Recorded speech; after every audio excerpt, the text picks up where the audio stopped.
अस्सलाम वालेकुम दोस्तों, मेरा नाम है लियो, मैं सलमेशी की तरह मौजूद है दाऊद और आप देख रहे हैं इस वक्त हमारा शो को। किसको देखना तो बनता है दोस्तों, आप लोग से बात करने जा रहे हैं। बात करेंगे आज आपके साथ के बड़ी खबर आ रही है जी, वो ये आ रही है कि इंडिया का भी वर्ल्ड कप का जो स्क्वाड है वो अनाउंस होने जा रहा है। कल इंडिया का वर्ल्ड कप का स्क्वाड जो है मोस्ट प्रोबेबली जो है वो सामने आ जाएगा। आज बड़ी मीटिंग हुई है जी वर्ल्ड कप के स्क्वाड को लेकर। केएल राहुल को लेकर जो है वो कुछ कंसर्न्स थे, वो भी बड़े जो है वो आज क्लियर हुए हैं। जरा इस सारे मुद्दे पे बात करेंगे। तो अगर आप हमारे चैनल पर नए पहली बार आए, चैनल को लाजमी सब्सक्राइब करें और साथ ही बेल आइकन को बजाना। तो बात का आगाज करते हैं नंबर 1 खबर के साथ जो हमारे पास आ रही है।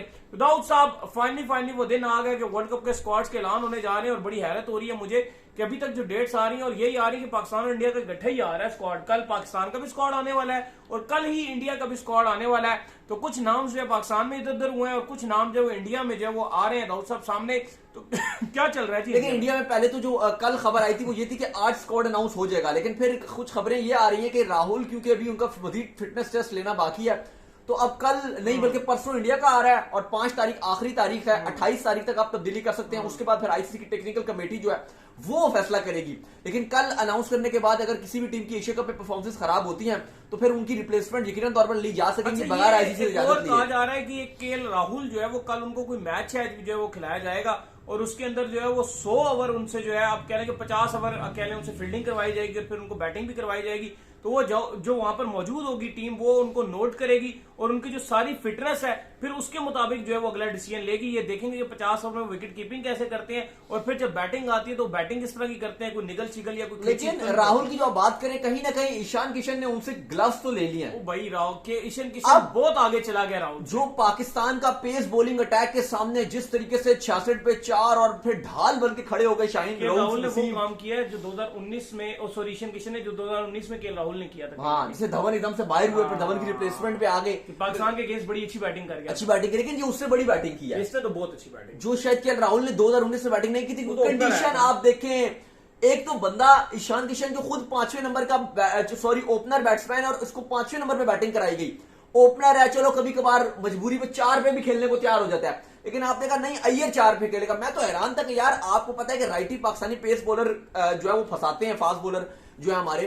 तो अगर उस टाइम ये लेफ्टी को भेज देते तो उनके लिए आसानी होती, वो विकेटें एक टाइम गुजार देता। इवन रोहित को भी मुझे समझ नहीं आती कि उनको भी चाहिए कि थोड़ा सा वो अपने आप को, अगर वो स्ट्रगल कर रहे हैं लेफ्ट आर्म के अगेंस्ट, वो थोड़ा अपने आप को थोड़ा नीचे कर लें, क्योंकि अगर ईशान किशन को ऊपर करते तो ईशान किशन मुझे लगता है कि शायद वो खड़ा हो जाता। लेकिन ईशान किशन कहीं ना कहीं अब काफी आपको ऊपर नजर आ रहा है। उसने काफी मार्का मार लिया। कल पाकिस्तान में बड़ा उसको प्रेज मिला है, सोशल मीडिया में, हर जगह, मीडिया में, टीवी पर, हर जगह। हम अभी आज हमारा डॉन के साथ शो था, डॉन जो न्यूज है वहां पे हम गए हुए थे।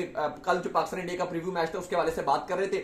हमने भी यही बात की कि जो हार्दिक पांड्या है या स्पेशली जो ईशान किशन है उन्होंने अपने आप को प्रूव किया है, उन्होंने अपना आप को मनवाया है। मौके पे चौका मारना अगर आप जो बोलते हैं तो वो आप ईशान किशन से सीखिए कि मौके पे कैसा चौका मारते, क्योंकि कल जो मैच था उसमें मेन जो अगर आप देखो ना जो चीज हर्ट की है वो बाबर की कप्तानी थी।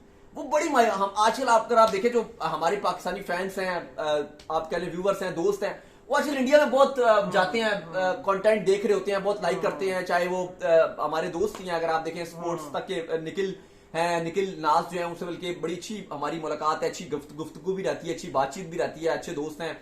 इवन हमने इनके साथ एक शो भी किया था जब दुबई में थे, तो हमारे उनके साथ एक हुआ था। विक्रांत भाई हैं, इसके अलावा अच्छे हैं, स्पोर्ट्स यारी आप देख लें, बाकी भी आपको नजर आएंगे, काफी आपको नजर आते हैं। और पाकिस्तानी सारे देख रहे होते हैं वहां पे, बड़ा रहता है कि भाई वो उदार है, वो अच्छा बात कर रहे होते हैं, प्रेस कर रहे होते हैं पाकिस्तानी टीम को, तो बड़ा हाई ट्रेंड पे रहता है, सारे देख रहे होते हैं। और भी हैं, इसके अलावा रोहित भी हैं, रोहित जुगलान, उनके साथ भी हमारा बड़ा अच्छा मीटअप हुआ था दुबई में। बड़े नाइस बंदे हैं, बड़ी अच्छी गुफ्तगू हुई थी, उनके साथ भी बैठे भी थे, बड़ा अच्छी बातचीत हुई, तो बड़े अच्छे हैं वो भी। लेकिन मैं अभी आपसे ये सवाल कर रहा हूं कि सबने बात की, लेकिन सबने ये बात कर रहे थे कि अगर बाबर वहां पे अच्छी कप्तानी करते, अगर बाबर आजम अच्छी कप्तानी करते तो शायद इंडिया को पहले पकड़ लेते। बिल्कुल, बाबर आजम की क्लूलेस कप्तानी थी। अब कुछ आ जाएंगे भाई उस स्पिनरों के ओवर भी तो निकालेंगे, स्पिनर अच्छी बॉलिंग नहीं की। भाई 10 विकेटें फास्ट बॉलर ने लिया। अगर आप चाहते तो आप 40 ओवर में उनको पकड़ सकते थे। ये जो मर्जी लेम एक्सक्यूज करें, जो मर्जी बहाना ढूंढे, आपको मानना पड़ेगा कि बाबर आजम ने क्लूलेस कप्तानी की, ये मानना पड़ेगा। अच्छा सीन ऐसा यार, हम यहाँ पर बैठकर जब बात करते हैं ना तो कुछ बाबर आजम के फैंस है वो ये समझते हैं कि हम उनकी बैटिंग पर बात कर रहे हैं और रियलिटी चेक पे नहीं आते। जो साफ बात है ना, आजकल का दौर है ना वो ऐसा दौर है कि आप सच बोलोगे आप पकड़े जाओगे। आप विराट कोहली के ऊपर ही बात करोगे, किसी और पर बात करोगे, लोग उनकी बैटिंग पे बात ले आएंगे। आप बाबर आजम पर बात कर रहे हैं, हम कप्तानी को लेकर बात कर रहे हैं। पाकिस्तान में ये चल रहा है कि कल उन्होंने कप्तानी बड़ी अच्छी की है, और कैसे की है कप्तानी अच्छी भाई, कहां से कप्तानी अच्छी की है? बाढ़ की है। इंडिया को जल्दी पकड़ सकते थे, कप्तानी तो बाबर आजम से कल हुई ही नहीं बिल्कुल। बाबा जी का ठुल्लू कप्तानी हुई है, कप्तानी के साथ लेट डाउन हो गया। शायद अगर आज ये डिबेट चलती है ना कि पाकिस्तानी 50% सारे कहते हैं कि जी के पाकिस्तान मैच जीता हुआ था, बारिश ने इंडिया को बचा लिया। इंडिया में जाओ, पूरा का पूरा इंडिया बोलता है कि इंडिया मैच जीता हुआ था और पाकिस्तान को जो बारिश ने बचा लिया। बात अगर आप न्यूट्रल और बाइस्ड हो ना, सॉरी, अगर आप मतलब अनबाइस्ड हो, ओके, देखो, तो पाकिस्तान की बात सुनोगे आपको उनकी बात भी ठीक लगेगी, इंडिया जाओगे उनकी बात भी ठीक लगेगी, बात दोनों की ठीक है। क्योंकि इस पिच के ऊपर 266 रन करना मुश्किल अंडर बहुत है। लाइट्स, बार बार बारिश का आना, पेसर्स को हेल्प मिलना, और सबसे बड़ा बेनिफिट जो टेक्निकल बात है वो तो कोई कर ही नहीं रहा है। आपके पास थे 3 पेसर, इंडिया के पास थे 4 पेसर, हार्दिक और शरदुल। और इंडिया कभी भी आप जैसा ये जो आपने फोंकी मारी थी ना कि आपने 14 ओवर से 35 ओवर तक स्पिनर लगा के रखे थे, जिस दिन इंडिया ने लगाया तो मुझे बताइएगा, मैं चैलेंज करता हूं आपको कि इंडिया कभी ये गलती ना करता। वो आपके पेस पे ही आपको इतना बुरा फंसा के रखता, और आपको जो आपकी अगर ऐसी सिचुएशन होती ना कि आपके 64 पे 4 आउट है, इंडिया आपको निकलने दे जाता तो मेरा नाम बदलने। तो बात ये थी कि ये डिबेट ही ना होती अगर आपने इंडिया को 150 पे आउट कर दिया होता, शायद ये बात ही ना होती, शायद आप मैच ही जीत जाते। तो आप ये मानो कि कप्तानी बेवकूफों वाली थी, कप्तानी ब्रेनलेस थी, कप्तानी क्लूलेस थी। बेकार। अगर आप क्रिकेट को समझते हो, अगर आपने गुल्ली डंडा खेला और अगर आप फुटबॉल के फैन हो, तो आपको फिर आपसे बात करने का हमारा मकसद नहीं है। अगर आप क्रिकेट को समझते हो, अगर आपने क्रिकेट को देखी है, क्रिकेट को ग्राउंड से देखी है, क्रिकेट खेली है, तो आप बात समझोगे। अदरवाइज आप नहीं समझोगे, आप कहोगे नहीं क्या 30 के 30 ओवर फास्ट बॉलर से करवा देते एक साथ ही, क्या वो थक नहीं जाते? और भाई ये नहीं बात की, बात ये की है 2-2 ओवर का स्पेल अगर वहां पे करवा देते फास्ट बॉलर का, 1 विकेट चाहिए था ईशान किशन का, 1 विकेट चाहिए था हार्दिक पांड्या का, किसी एक का भी मिल जाता 1 विकेट, वहां पे कहानी डिफरेंट थी। लेकिन उसके बाद तारीफ करनी पड़ेगी ईशान किशन की, उसने अपने कैरियर की 200 मारा उसने, ईशान ने 200 भी मारा है, सेंचुरियां भी मारी हुई हैं, लेकिन अपने पूरे कैरियर की सबसे बड़ी इनिंग उसने कल खेली है, अपने पूरे कैरियर की। बाबर ने बहुत इनिंगें खेली होंगी, रन बनाए हैं यहां भी उधर भी, लेकिन बाबर की आज तक की जो बेस्ट इनिंग की अगर आप बात करते हो ना अली, 2019 वर्ल्ड कप में जो न्यूजीलैंड के अगेंस्ट उसने सेंचुरी मारी थी, वो बेस्ट उसकी इनिंग थी ऑल टाइम। बाकी वो मारता रहे बाबर नेपाल के अगेंस्ट 150 कहोगे, वो नहीं भाई, वो नहीं थे कुछ भी। जो बाबर ने न्यूजीलैंड के अगेंस्ट खेला था वो बाबर की ऑल टाइम बेस्ट थी। विराट ने बड़ी मारी है सेंचुरियां सुचुरियां, लेकिन विराट की अगर आपको याद होगा जब आमिर स्पेल डाल रहे थे, चलो विराट की 2-3 ऐसी इनिंग मैं शायद बता दूं कि वो जो उन्होंने स्टे किया था उस टाइम, वो विराट की इनिंग थी जो हमेशा याद रहती है। या फिर चलो विराट की वो 183 रन की एशिया कप की इनिंग भी थी कि वो लंबा टारगेट था, लेकिन बाबर की जैसे वो न्यूजीलैंड वाली इनिंग थी ना, वो मुझे हमेशा याद रहती है जो 19 के वर्ल्ड कप में मारी थी। ये ईशान किशन की भी इनिंग ऐसी है जो हमेशा याद रहेगी। ये एक ऐसी इनिंग है जो आपको कि यार ये ईशान किशन की ये वो इनिंग है जो शायद अभी तक तो उन्होंने नहीं खेली, आगे मुझे नहीं पता कैरियर में खेले ना खेले, टैलेंटेड खिलाड़ी हैं, पूरे आईपीएल का उनको कैरियर उठा लो, पूरे उनके इंटरनेशनल कैरियर का उठा लो, ओपनिंग में रन बनाए हैं, 200 मारा, पता नहीं क्या किया, लेकिन जो ये उन्होंने इनिंग खेली है ना, मैंने बहुत ईशान किशन को फॉलो किया, अली आप भी बताइएगा, लेकिन मैं मानता हूं कि ये उनके कैरियर की इसकी कोई उन्होंने आधी इनिंग भी नहीं खेली। पूरे 200 जो बनाया था ना, वो इसका आधा भी नहीं है। पूरे इंडिया के जो कल हीरो बने हैं ना, वो असल में कल बने ईशान किशन। समझ लेंगे कल इनकी जो एज अ हीरो कहते हैं ना, एज अ हीरो जो बर्थ हुई है वो कल हुई है। इससे पहले इन्होंने हजारों इनिंगें खेली हो, आईपीएल में सेंचुरी मारी हो, जो मर्जी करके रखा हो, इंडियन फैंस उसको नहीं मानेंगे। इंडियन फैंस मानेंगे तो कल की इनिंग को मानेंगे। कल हम भी माने, कल हमने देखा है, कल उसकी बैटिंग देखी है। उस बंदे ने जिस तरह के कल बल्ले चलाए और कल जिस तरह उस बंदे ने इनिंग खेली है, ठीक है, वो काफी लोग बाद में कह रहे थे कि हारिस रऊफ ने जो है उसके साथ गलत कर दिया जी उसको इतना। और भाई जब आप एक बॉलर्स को इतना तपा के रखोगे, बॉलर्स को इतना फ्रस्ट्रेट करोगे, आप बॉलर्स में फंस जाओगे, आप विकेट ही नहीं दोगे, तो बॉलर खुश होकर फिर इसी तरह ही सेलिब्रेशन करेगा ना।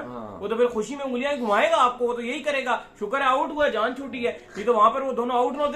इंडिया का जो वर्ल्ड कप का स्क्वाड है, कल पाकिस्तान का भी स्क्वाड अनाउंस हो रहा है, फिर इंडिया का स्क्वाड अनाउंस हो रहा है। जो इंडिया पहले पाकिस्तान का बता दूं आपको, तो 2 प्लेयर बाहर हो रहे हैं, तो ये प्लेयर ऑलरेडी रिजर्व में, तो वो बाहर हैं। अब्दुल्ला शफीक को बाहर किया जा रहा है और फहीम को किया जा रहा है बाहर। बाकी सेम टू सेम वही स्क्वाड है पाकिस्तान का। जो इंडिया परसों स्क्वाड अनाउंस कर रहा है वो भी सामने आ गया, कंफर्म स्क्वाड है भारत का, जिसमें 2 बड़ी तब्दीलियां होने जा रही हैं। एक तो ये कि तिलक वर्मा को बाहर किया जा रहा है, वो बाहर हो जाएंगे। Sanju Samson already travelling reserve थे, वो अभी भी टीम के साथ ऐसे ट्रैवलिंग रिजर्व भी करेंगे।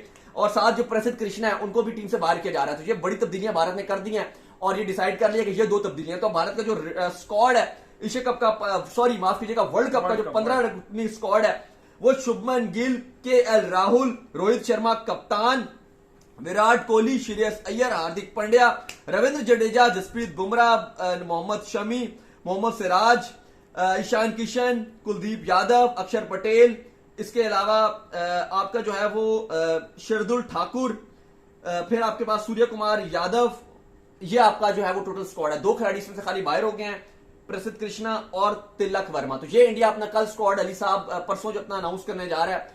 अब मुझे जरा एक बात का जवाब दें कि चलें स्क्वाड इंडिया का यार है, राहुल का ये टेस्ट लिया जा रहा है, राहुल आपको लग रहा है कि वो अब टेस्ट पास कर लेंगे कल, क्योंकि उनका आखिरी टेस्ट है? नहीं, केएल राहुल का उम्मीद तो है कि कल वो टेस्ट पास कर लेंगे, लेकिन जो अगला टेस्ट है जो उनका ईशान किशन ने ले लिया है वो पास करना बड़ा मुश्किल है, क्योंकि देखो बहुत ज्यादा तनकीद होगी अगर जो है वो ईशान किशन को बिठा के केएल राहुल को खिला दिया जाता है और केएल राहुल परफॉर्म नहीं कर पाते हैं। दूसरी तरफ मैच खेला जा रहा है बांग्लादेश और अफगानिस्तान का, बड़ा थ्रिलर मैच बना हुआ है। पहले 334 बनाया था बांग्लादेश ने, जिस पर शैंटू और कमाल खेली, मेहदी ने इनिंग खेली, शैंटू उनको निकनेम भी है इनका। इसके बाद जो है वो कमाल किया अफगानिस्तान ने। अली साहब अच्छी बात यह कि इब्राहिम ज़दरान बड़ी हीरोइक बैटिंग खेलकर आउट हुए हैं। मैच सनसनीखेज मराइल में जो है वो दाखिल हुआ है, तो आई होप कि मैच बड़ा मजेदार होगा। आखिरी 10-15 ओवर का खेल बाकी है और अभी तक जो है वो 3 ही आउट हैं, 200 ऑलमोस्ट जो है वो बना लिया है अफगानिस्तान ने। तो बड़ा लग रहा है कि मजेदार मैच हो रहा है और जाहिर है ये इसलिए भी लड़ाई है क्योंकि अफगानिस्तान और बांग्लादेश में जो जीतता है वो अपने कभी इम्कानात होंगे कि वो सुपर 4 में जा सकता है। अगर तो बांग्लादेश के लिए तो मस्ट विन, अगर बांग्लादेश हार गया तो ये बाहर हो जाएगा, लेकिन अगर बांग्लादेश आज के मैच जीत जाता है तो फिर अफगानिस्तान को श्रीलंका को लाजमी हराना है, लाजमी। अगर अफगानिस्तान हार गया श्रीलंका से तो फिर आप समझ लें कि कहानी खत्म है और फिर होगा ये कि अफगानिस्तान ये बाहर हो जाएगी। तो उम्मीद करते हैं आज हमारे शो आपको आएगा। वीडियो को लाइक कीजिए, हमारे चैनल को सब्सक्राइब कीजिए, साथ ही बेल आइकन को बजाइए और एक और काम कर लीजिए हमारे फेसबुक पेज को फॉलो कर लीजिए, लिंक डिस्क्रिप्शन में। बाबा ख्याल के